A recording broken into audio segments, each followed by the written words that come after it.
Hello, আসসালামু আলাইকুম। আমি রাশিদ বলছি, ক্যাপিটাল থেকে স্বাগতম।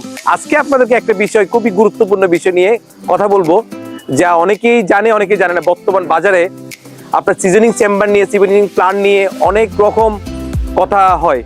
আমরা আজকে দেখাবো কিভাবে সিজনিং চেম্বারে কাজ করে, কিভাবে আমরা আপনাদেরকে সরাসরি দেখাবো। আসেন আমাদের সাথে, আসুন। দেখুন কাঠগুলো, দেখুন আগে দেখুন, প্লিজ দেখেন। একটা সিজনিং চেম্বারে 23% উপরে যদি কোনো কার্ড যদি দেখায় মেশিনে, তাহলে আপনি মনে করবেন এটা কোনো সিজনিং প্ল্যান হয় নাই, কিন্তু আমাদের প্রত্যেকটার প্ল্যান 10 এর নিচে। প্লিজ একটু দেখেন, ভিডিও দেখেন, প্লিজ দেখেন। দেখাবো আপনাদেরকে আমাদের বয়লিং ট্যাঙ্কটা, প্লিজ কাম। বয়লিং ট্যাঙ্ক অনেক, প্রায় আপনাদের এখানে প্রায় 550 মতো বয়লিং করা আছে।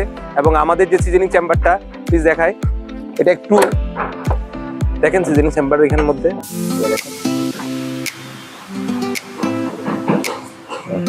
এইভাবেই আপনারা যদি কোনো কারখানায়, আমাদের এখানে কারখানায় ডিরেক্টলি ভিজিট করতে পারেন, এবং কারখানায় যদি আপনারা আসতে পারেন, এবং আমাদের মেশিন আছে, মেশিনের সাহায্যে ডিরেক্ট ভাবে দেখাতে পারেন। এবং আমরা যেখানে পাল্লা নিয়ে যাই, সেখানে আমরা ডিরেক্টলি ভাবে পাল্লার ক্লায়েন্টদেরকে বুঝাই বলি, এবং স্পষ্টভাবে দেখাই যে আমাদের কাজগুলো শুকনা এবং সিজনিং চেম্বারে করা।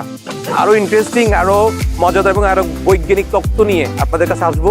ইনশাআল্লাহ ভালো থাকবেন এবং কে ভিডিওর সাথে থাকবেন। আসসালামু আলাইকুম।